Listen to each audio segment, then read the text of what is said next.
I want to lay aside any concern about whether or not the fact that I'm running as a Democrat means I'm going to agree with the administration or the majority of my party all the time. I do not agree with the president. I do not agree with the majority in the Senate that we should arm the rebel forces in Syria. I think that's a fundamental and basic mistake. I reached that conclusion principally as a veteran of the United States Army myself and someone with an interest in the history of the United States and its engagements in military affairs since World War II. We have not clearly defined an objective that we can say is associated with the interests, causes, or purposes of the Syrian rebels.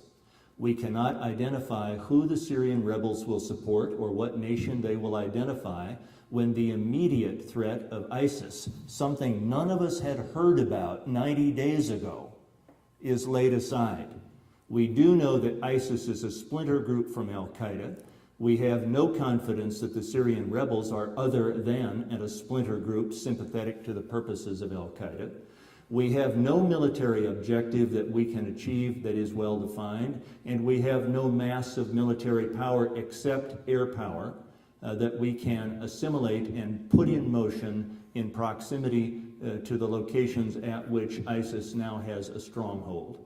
There is nothing that I can discern from what is available in the popular press, and I don't get briefings from the White House or from the Democratic Party or from Senator Reid or anybody else, so I only know what you can read about this subject, but I can identify nothing that suggests that there is a thoughtful military rationale for supporting the Syrian rebels. Nothing. Now, what I want you to get from that answer more than anything else is this. When the president's right, I'll agree with him. When the majority of my party is right, I'll agree with it. And when I don't think they're right, I'm going to let them know for you.